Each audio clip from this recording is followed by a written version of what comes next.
Hello, my lovely listeners. Welcome back to my channel Education Source with Neeta Chauhan.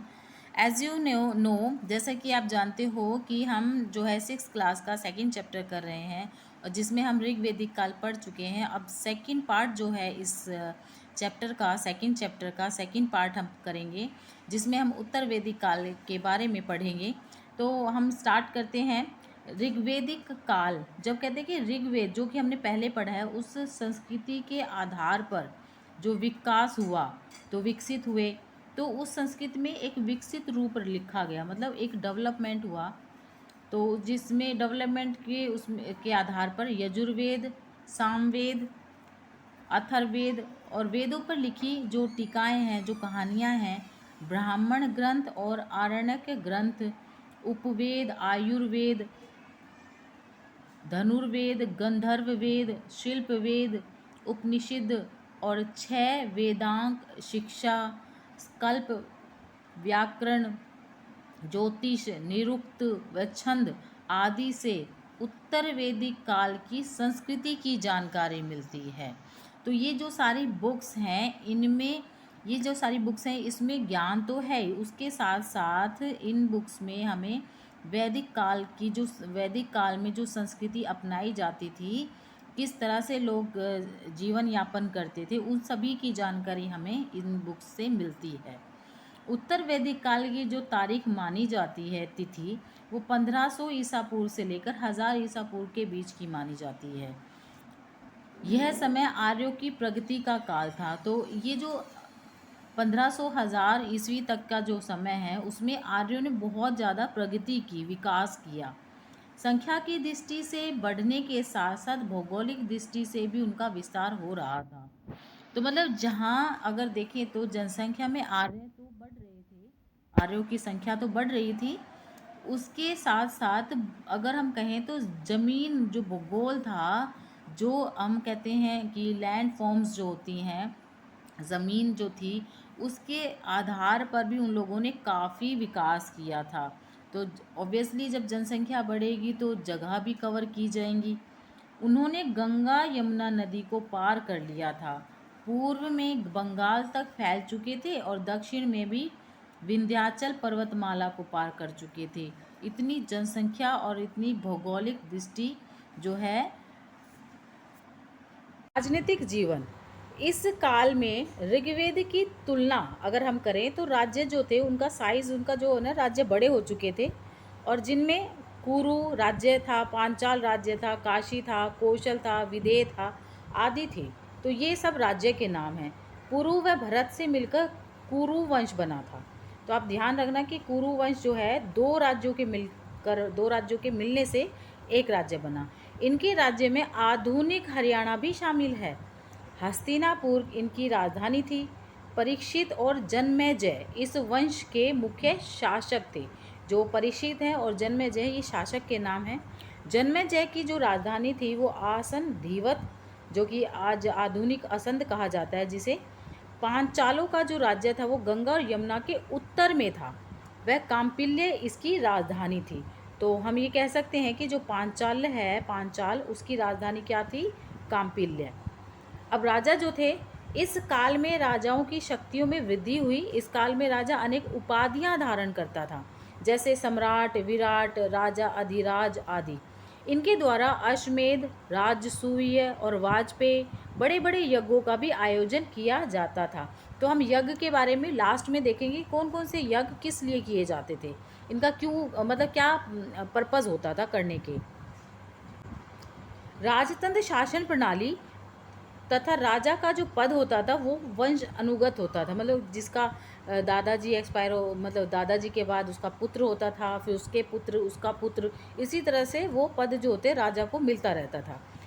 राजा की जो शक्तियाँ होती थी वो निरंकुश होती थी, मतलब उस पर किसी का अंकुश नहीं होता, कंट्रोल नहीं होता था. वो अपने मनमाने ढंग से काम करता, लेकिन उसके बावजूद वो प्रजा के हित के बारे में ही कार्य करता था. जो उत्तर वैदिक काल है इसमें मातृभूमि की रक्षा और देशभक्ति के प्रमाण के रूप में अनेक प्रसंग, मतलब कहानियाँ मिलती हैं.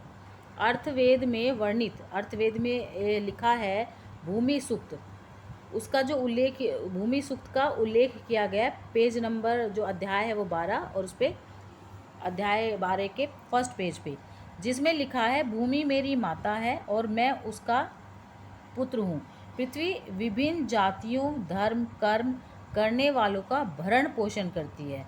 तो ये तो हम भी जानते हैं, पृथ्वी को हम, भारत माता को एक माँ की तरह पूजते हैं, क्योंकि इससे हमें अन्न मिलता है, हमें पानी भी मिलता है, सब कुछ तो मिलता है इस भूमि से। यजुर्वेद में 9:40 में विद्वानों व साधारण लोगों में से प्रार्थना की गई है कि वे ऐसे श्रेष्ठ क्षत्रियों को राजा चुने जो अपने राज्य का विस्तार करें। उसमें विद्वान लोगों का आश्रय दें। विद्वान लोग, उसमें क्या है, विद्वान जो बड़े साइंटिस्ट लोग होते हैं, जो महान लोग होते हैं, उनको आश्रय देना चाहिए, उनको आरक्षण देना चाहिए। धन संपदा से समृद्ध करें उन्हें, और सबकी सहमति लेकर बिना किसी भेदभाव के विनम्रता से कार्य करें, और अपने जो भूभाग जिसके वो मालिक बने हैं उसको शत्रुओं से रहित रखें। राजा से यह भी आशा की जाती थी कि वह धर्म ऋतु या नियम के अनुसार, धर्म ऋतु का मतलब होता है नियम के अनुसार कार्य करे, क्योंकि सारा संसार नियमों और धर्म से ही बंधा हुआ है। धर्म की रक्षा का भार राजा पर था, परंतु स्वयं धर्म से ऊपर नहीं था।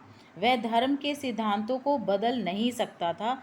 अधर्मी और स्वेच्छाचारी राजाओं की निंदा का भी उल्लेख मिलता है। निंदा मतलब उसका बहिष्कार, उसको हटाया जा सकता है, उसके विपक्ष, विरोध में भी खड़ा हुआ जा सकता है। इस तरह की निंदा मतलब बुराइयां की गई हैं।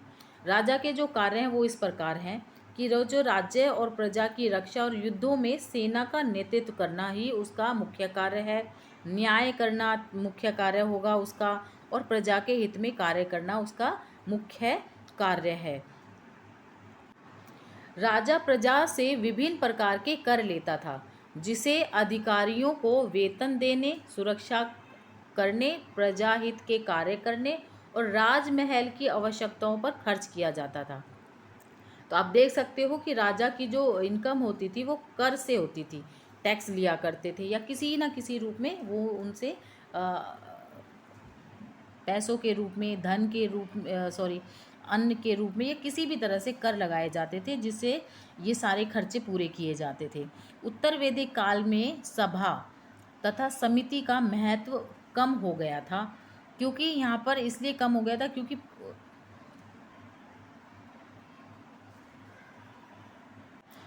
यहाँ पर जो राजा था वही बहुत सारे काम करने लग गया था।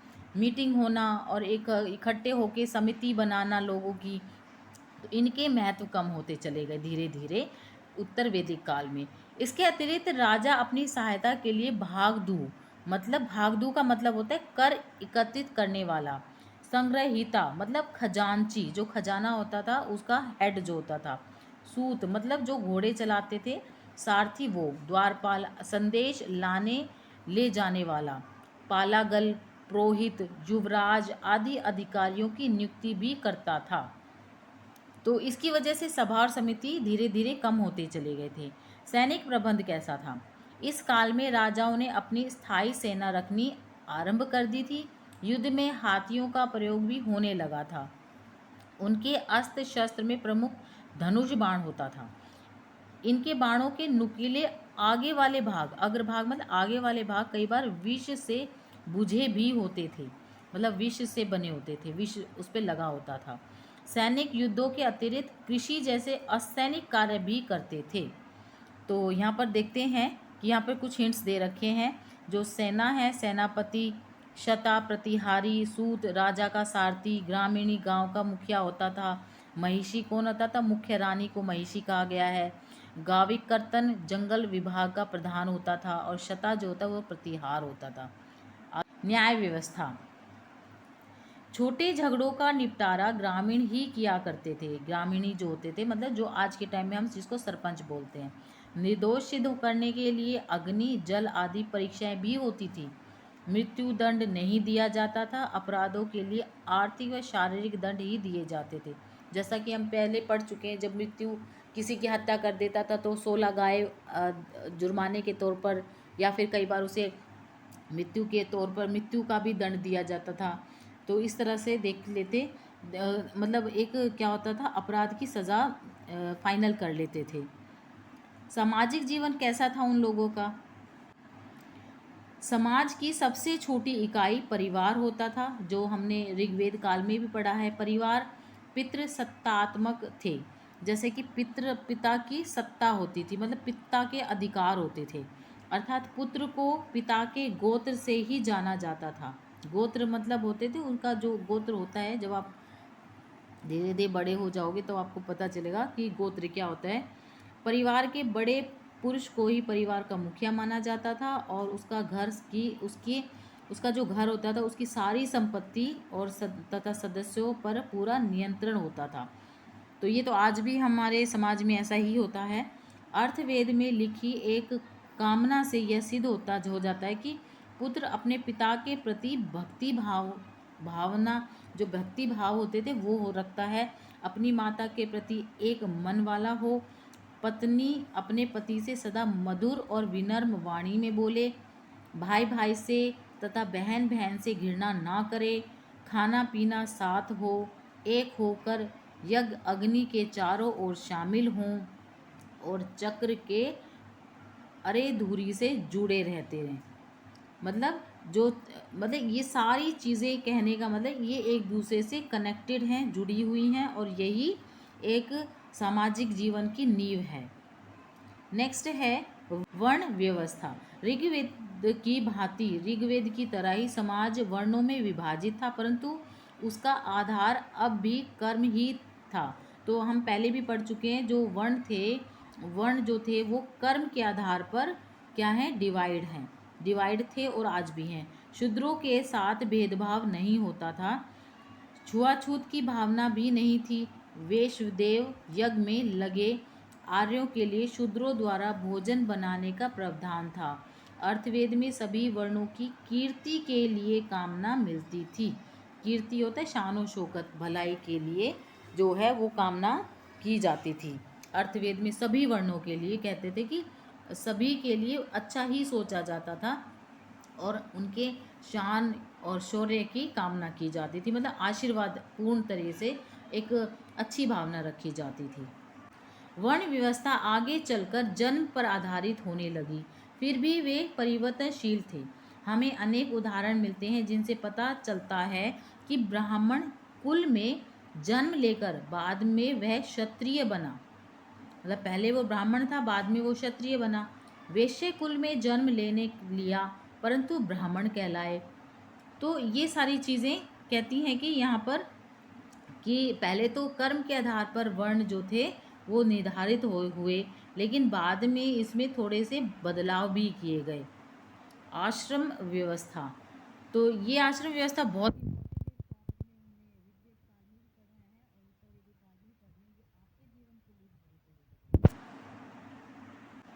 आश्रम व्यवस्था में उत्तर वैदिक काल में मनुष्य की आयु को 100 वर्ष मानी गई है। उत्तर वैदिक काल में उसको 4 आश्रमों में बांटा गया है। तो पहला ब्रह्मचर्य है, दूसरा गृहस्थ आश्रम, तीसरा वानप्रस्थ, और चौथा जो संन्यास। इसमें कहता है कि ब्रह्मचर्य जो है 1 से 25 तक माना गया, 1 वर्ष से 25 वर्ष तक, जिसमें मनुष्य ब्रह्मचर्य का पालन करते हुए नीति और नियमों को सीखना और शिक्षा ग्रहण करनी होती है। जैसा कि अब आपका चल रहा है ये जीवन, जिसमें आप शिक्षा ही ग्रहण करोगे और इधर उधर की बातों में ध्यान नहीं देना है। गृहस्थ आश्रम में होता है 25 साल के बाद, 25 साल से 50 वर्ष तक व्यक्ति जो है, मनुष्य जो है, जीविका मतलब अपने लिए जीविका और अपने बच्चों के पालन पोषण के लिए कार्य करता है। मतलब जॉब करता है, अपने परिवार का पालन पोषण करता है। तो वो 25 से 50 वर्ष तक का। वानप्रस्थ में 50 से 75 वर्ष का बता रखा है। इस अवस्था में मनुष्य के लिए सामाजिक कार्य निर्धारित थे। जैसे गृहस्थ आश्रम से मनुष्य अपने बच्चों का पालन पोषण करता था, इसी प्रकार अब समाज को अपना समझते हुए उसकी उन्नति के लिए प्रयास करने थे। नेक्स्ट है संन्यास, 75 से 100 वर्ष तक। इस अवस्था में मनुष्य से आशा की जाती थी कि वह मोक्ष की प्राप्ति के लिए घर समाज को छोड़कर जंगलों में चला जाए और मोक्ष की प्राप्ति के लिए अपने प्रयास करे। तो आज के टाइम पे ऐसा तो नहीं है, लेकिन हाँ, एक व्यक्ति जब 75 या 100 वर्ष का हो जाता है, वो एक अपने आप में ही एक बिजी लाइफ का, मतलब अपने आप अकेला होते हुए भी वो पार्क में घूमेगा, बड़े बुजुर्गों में ही बैठेगा, मतलब उसका इंटरफ्रेंस जो होता है वो घर में बहुत कम होने लग जाता है। मनुष्य के जीवन का उद्देश्य 4 पुरुषार्थ माने जाते हैं। एक पुरुषार्थ मतलब जीवन के उद्देश्य माने गए हैं। इसमें एक है धर्म, दूसरा अर्थ, काम और मोक्ष। तो ये ही चारों ही चीज़ों पे डिपेंड है ये सारी चीज़ें। इन्हें इन आश्रमों में ही पूरा करना होता था। इसमें है संस्कार। जन्म से लेकर मृत्यु तक 16 संस्कारों को करने का प्रचलन था, मतलब 16 रीति रिवाज थे जो इसमें किए जाते थे। खान पान, इस काल में सात्विक भोजन होता था। सात्विक मतलब साधारण भोजन। भुने हुए अन्न का भी प्रयोग होता था। इस काल में सत्तू, तिल, खीर, खिचड़ी आदि का सेवन आम बात थी। तो सत्तू क्या होता है कि बेसन और जौ होता है, बेसन और जौ का आटा होता है, वो भुना हुआ होता है, तो उसको पीस देते हैं तो वो सत्तू कहलाता है। बहुत ही ठंडा होता है ये, और गर्मियों में बहुत ही लोग बहुत इस चीज़ को यूज़ करते हैं घर में। वेशभूषा, इस काल में रंगीन वस्त्रों का प्रचलन हो गया था। केसर, केसर आप सभी जानते हो। केसर जो कि पीले वो कुछ ऐसे विशेष प्रकार के फूल होते हैं, ये केसर उनसे मिलता है। आदि प्राकृतिक तरीकों से ही वस्त्रों को रंगा जाता था। सुगंधित द्रव मतलब खुशबूदार जो चीज़ें होती थी, इत्र जैसे सेंट जिसको बोलते हैं, उनका उनका भी प्रयोग किया जाता था। लोगों को सजने संवरने का शौक था। स्त्रियां अनेक प्रकार के आभूषण पहनती थी या धारण करती थी। पुरुष भी बाजूबंद मतलब बाजुओं में पहनना, इस प्रकार के आभूषण, विभिन्न प्रकार की मालाएं पहनते थे। मनोरंजन कैसा था उत्तर वैदिक काल में? बाहर खेले जाने वाले खेल जैसे कि रथ दौड़, घुड़दौड़, शिकार करना, मल्ल युद्ध, मतलब वो होता है लंगोट पहन के और शरीर पर तेल लगा के खंबा सा खड़ा होता है, उसके चारों तरफ कुछ एक्टिविटी करते हैं लोग, उसको मल्ल युद्ध कहा जाता है। पशुओं की लड़ाई करवाना आदि ये मनोरंजन होता था इन सब से। घर में खेले जाने वाले खेल जो होते थे वो चौपड़ जिसको हम कहते हैं, डाइस वाला गेम होता है, संगीत, नाटक आदि से भी मनोरंजन होता था। स्त्रियों की जो स्थिति थी वो उत्तर वैदिक काल में कैसी थी? ऋग्वैदिक काल में भी अच्छी थी, लेकिन उत्तर वैदिक काल में स्त्रियों की स्थिति, समाज में स्त्रियों की स्थिति अच्छी थी, पहले भी अच्छी थी, बाद में भी उत्तर वैदिक काल में भी अच्छी थी। धनी और राज परिवारों में बहु विवाह प्रथा प्रचलित थी, मतलब एक से कई शादी, मतलब 2-3 शादी या बहुत ज़्यादा शादी भी करने का प्रचलन था उस वक्त। सती, बाल विवाह, पर्दा प्रथा प्रचलित नहीं थे। तो ये अच्छी बात थी उस समय कि भाई लोगों सती होने वाला, जैसे एक पति मर जाए तो उसके साथ तो जल जाती है औरत, उसको सती कर दिया जाता था। बाल विवाह, बच्चे की शादी या फिर घूंघट मारने की प्रथा प्रथा वो नहीं था वो सब कुछ। वे शिक्षा ग्रहण करती थी। गार्गी याज्ञवल्क्यवाद विवाद से सिद्ध होता है कि उस काल में स्त्रियों को भी पढ़ने लिखने का अधिकार था और वे विदुषी होती थी। विदुषी जो कि जैसे विद्वान होते हैं उसी तरह से जो पुरुष विद्वान होते हैं उनको विद्वान कहा जाता है, स्त्रियां होती हैं विद्वान, उन्हें विदुषी कहा जाता है। नेक्स्ट है नैतिक पतन। इस काल में समाज का नैतिक पतन होना आरंभ हो गया था। उत्तर वैदिक काल में शुरू हो गया था नैतिक पतन होना, मतलब लोगों में नैतिकता खत्म होती चली गई थी। राजभवनों में शराब, नाच गाना, जुआ आदि ये सब प्रचलन हो रहा था। तो ये चीज़ें जहाँ भी होती है, ये चीज़ें शराब पीना, नाचना गाना या जुआ खेलना, ये सब एक नैतिकता का पतन होने का एक मुख्य कारण होता है। नेक्स्ट है आर्थिक जीवन। तो उत्तर वैदिक काल का आर्थिक जीवन देखते हैं। कृषि, इस काल में आय का मुख्य साधन कृषि था। इस काल में कृषि की जोत बहुत बढ़ गई थी, मतलब कृषि बहुत ज़्यादा करने लग गए थे लोग। हल का आकार, जो हल का था, हल चलाने वाला, उसका जो साइज़ था, आकार था, वो बड़ा हो गया था और इसका प्रयोग जो बड़े पैमाने पर होने लगा था। बड़े मतलब लोग हल का ही प्रयोग करते थे खेती करने के लिए। ऐसे हलों का प्रयोग मिलता है जिससे 24 बैल मिलकर खींचते थे। जो चावल, मूंग, उड़द, तिल, गेहूँ, ये सब जो है मुख्य अन्न हुआ करते थे उस वक्त। ऋतुओं के अनुसार फसल को बोया जाता था, काटा जाता था। जो जिसको यव भी बोलते हैं, सर्दियों में बोया जाता था, गर्मियों में काटा जाता था। शत पथ ब्राह्मण में कृषि के विभिन्न कार्य, जुताई, बुआई, सिंचाई, कटाई, ओसाई आदि का उल्लेख मिलता है।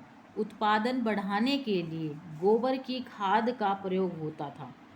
सिंचाई के लिए सिंचाई के लिए वर्षा पर ही निर्भर थे।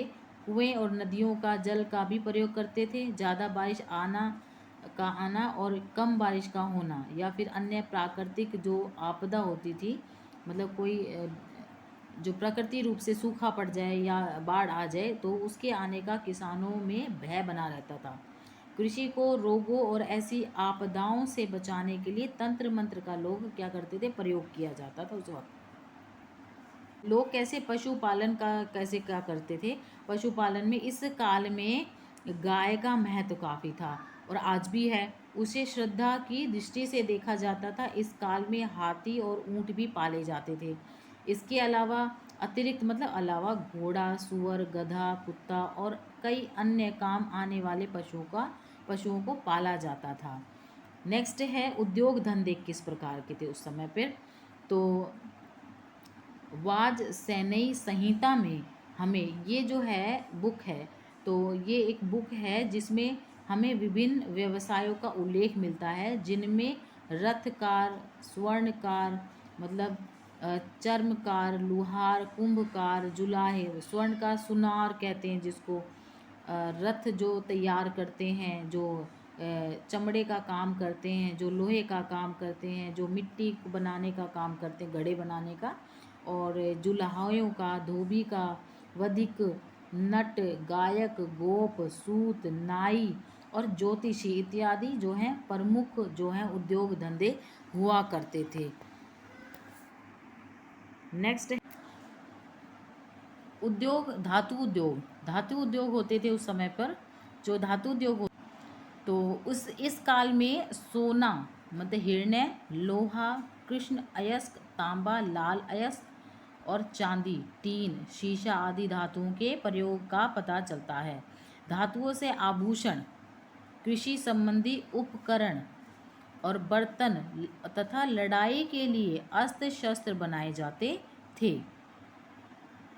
व्यापार, इस काल में समान व्यवसाय करने वाले एक संघ में संगठित हो जाते थे। जो लोग समान व्यवसाय, एक जैसा व्यवसाय करते थे, काम धंधा करते थे, तो एक ग्रुप बना लेते थे।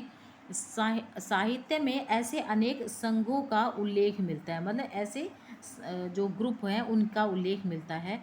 इनके अध्यक्ष को श्रेष्ठी कहा जाता था। इस काल के निष्क, शतमान, काश अर्पण आदि मुद्रा की विभिन्न इकाइयों के उल्लेख मिलते हैं। मतलब ये मुद्रा होती थी और इनके जो है छोटा जो इकाई जो होता है, सबसे छोटा रूप, वो उसका इसमें क्या है हमारे वर्णन मिलता है। साहित्य में व्यापार जल और स्थल मार्गों से होता था। 100 पतवारों वाली बड़ी बड़ी नावों का उल्लेख भी मिलता है। मतलब इतनी बड़ी बड़ी नाव होती थी जिसमें 100 पतवारों का प्रयोग किया जाता था। पहाड़ी प्रदेशों से भी व्यापार होता था। सामान को एक स्थान से दूसरे स्थान पर ले जाने के लिए बैलगाड़ी का प्रयोग आम था उस वक्त। अब धार्मिक जीवन कैसा था? इस काल में पहले के प्राकृतिक देवताओं इंद्र, वरुण और अग्नि का महत्व घट गया था। नए देवताओं की आराधना शुरू हो गई थी। अब ब्राह्मण, विष्णु, महेश का स्थान सबसे ऊपर हो गया था। तो आपको पता ही है, जो ब्रह्मा हैं, विष्णु हैं, महेश हैं, ये सब हमारे मेन मुख्य जो कह सकते हो देवी देवताएं रहे हैं। यज्ञों की प्रधानता, यज्ञ होते थे।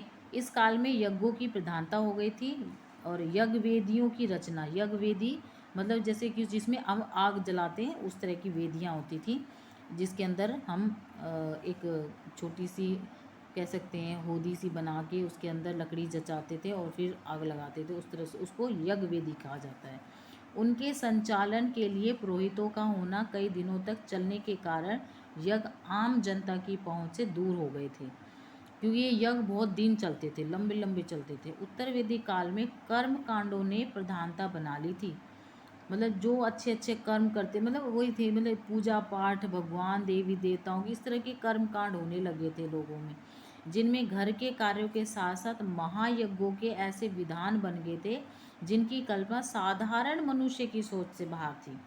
इन कर्म कांडों में मनुष्य के जन्म से लेकर मृत्यु तक का ही विधान नहीं था, बल्कि उससे अनेक कर्म दिवगंत आत्मा की शांति के लिए भी बताए गए हैं। तो ये सारी चीज़ें धीरे धीरे डेवलप होने लगी थी लोगों के अंदर से ही। नेक्स्ट है तपस्या। इस काल में शरीर को कष्ट देने अर्थात तपस्या की भावना का भी विकास हुआ है। सत्य की उत्पत्ति तप से ही हुई है। तप के द्वारा देवताओं को भी वश में किया जा सकता है। तपस्या के द्वारा ही शक्ति प्राप्त करके अनेक मनुष्यों ने स्वर्ग को जीता। प्रजापति ने भी तप के द्वारा सृष्टि की रचना की। सृष्टि मतलब इस दुनिया की रचना की। इस काल में अनेक ऋषियों द्वारा घोर तपस्या का उल्लेख मिलता है। तो जो हम व्रत करते हैं, कई दिनों तक पूजा पाठ करते हैं, तो एक तरह की तपस्या ही होती है। क्या आप जानते हैं इस काल में लोगों में अंधविश्वास बढ़ने लगा था। लोग भूत प्रेत में विश्वास रखने लगे थे। जादू टोनों मंत्रों में उनका विश्वास दृढ़ हो गया था। अर्थवेद में भूत प्रेतों से रक्षा के लिए तंत्र मंत्र का विस्तृत उल्लेख है। रोगों को दूर करने के लिए भी तंत्र मंत्र का सहारा लिया जाता था। तो ये सारी बातें हैं उत्तर वैदिक काल के बारे में हैं। दार्शनिकता कैसी थी, तो दार्शनिकता के बारे में देखते हैं। इस काल में जहाँ एक और कर्म कांड और घोर तपस्या की क्रियाएं हो रही थी, वहीं दूसरी ओर ऐसे भी वर्ग थे जो शांति और ज्ञान की खोज में लगे हुए थे। दार्शनिकता होती है लोगों के जो दृष्टिकोण होते हैं, दूर तक सोचना, भविष्य के बारे में सोचना और ज्ञान की खोज करना, वो भी शांति से। उपनिषदों में इस आध्यात्मिक चिंतन का विस्तार वर्णन मिलता है।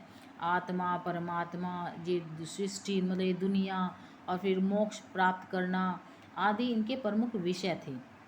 दर्शन की 6 आस्तिक व्याख्याएं ढूंढी जा सकती हैं, जिनमें सांख्य दर्शन है, योग दर्शन है, मतलब संख्या के बारे में आप पढ़ते थे, व्यायाम योग के बारे में पढ़ते हैं, वैशेषिक दर्शन होते वैशेषिक, और न्याय दर्शन, पूर्व मीमांसा और उत्तर मीमांसा। उत्तर मीमांसा को ही वेदांत कहते हैं, अर्थात वेदों का निचोड़ कहते हैं। ये सभी व्याख्याएं संसार को मायाजाल मानती हैं। ब्रह्मा एवं जीव को समझने के लिए छांदोग्य उपनिषद में पिता पुत्र का संवाद का वर्णन है। तो यहाँ पर एक उपनिषद है जो कि नाम दिया है छांदोग्य, जिसमें पुत्र और पिता का बातचीत का एक वर्णन दिया है, जिसमें पिता जो है उद्दालक मतलब पिता अपने पुत्र श्वेत केतु, पुत्र का नाम है, को समझाता है कि कोई ना कोई वस्तु अवश्य है जिससे जगत की उत्पत्ति हुई है, उसकी कल्पना की जा सकती है और वही सत्य है। जब उसने सोचा कि एक से अनेक बनूं, तो उसी से अग्नि, पृथ्वी, वायु, जल और अन्य जीवन बने। अतः जो कुछ भी दिखता है वह वही है। तो हे श्वेत केतु, तुम भी वही हो। मतलब ये है कि कहते हैं कि हम जगत की जो उत्पत्ति है, जगत की जो उत्पत्ति है उसकी कल्पना की जा सकती है, और जब कल्पना की जा सकती है तो इसका मतलब वह सत्य है। जैसे अग्नि, पृथ्वी, वायु, जल, अन्य जीव बने हैं, तो ये कहता है कि जो कुछ भी दिखता है वह वही है और वह है, तो तुम भी वही हो, मतलब तुम भी इन्हीं चीज़ों में से एक हो, या फिर तुम इन सभी का क्या हो, मिश्रण हो सकते हो। मनुष्य का जो अंतिम लक्ष्य होता है वो मोक्ष प्राप्त करना होता है, और मोक्ष से क्या मतलब है, जन्म मरण के जो चक्र हैं उससे छुटकारा। भाई अब मैंने जन्म लिया फिर मैं मर जाऊंगा, इस तरह की टेंशन लेने से इससे छुटकारा मिल जाता है। भाई अब हमने अपने भविष्य में क्या करना है, हमारे बच्चे परेशान हैं, हमें पढ़ाई में इतने मार्क्स लाने, हमें ये सब जो होता है एक टाइम के बाद व्यक्ति का अपने आप में ही इन सभी चीज़ों से इंसान को मोक्ष मिल जाता है। पर हाँ, ये स्ट्रगल क्या है, करना पड़ता है। मोक्ष से जीव का विनाश नहीं होता, बल्कि वह ब्रह्मा में विलीन हो जाता है। मोक्ष का मतलब ये नहीं है कि इंसान इस चीज़ों से छुटकारा पा जाए, नहीं। जब मोक्ष इंसान को प्राप्त करना होता है तो वो ब्रह्मा में क्या हो जाता है, विलीन हो जाता है। मतलब भगवान की चिंतन में अपने आप को खुश रखने लग जाता है। जो कुछ हो रहा है वो भगवान की कृपा से हो रहा है। ठीक है, हम अपना कर्म ज़रूर करेंगे, जो फल होगा वो भगवान हमें देंगे।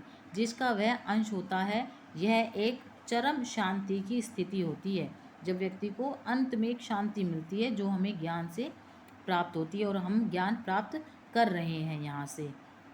नेक्स्ट है, कुछ यहाँ पर कुछ यज्ञ दे रखे हैं कि अश्वमेघ यज्ञ जो है किस लिए किया जाता है। साम्राज्य सीमा वृद्धि के लिए घोड़े को स्वतंत्र रूप से छोड़ दिया जाता था जब अश्वमेघ यज्ञ होते थे।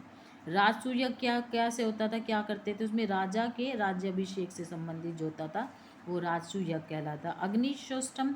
अग्निष्टोम यज्ञ क्या होता था, जो पापों के क्षय जो और स्वर्ग की ओर ले जाने वाले, मतलब पापों को धोने वाले और स्वर्ग की ओर ले जाने वाली नाव के रूप में वर्णित है अग्निष्टोम यज्ञ। नेक्स्ट जो है वो है वाजपेय यज्ञ, मतलब शक्ति प्रदर्शन के लिए रथ दौड़ का आयोजन करना।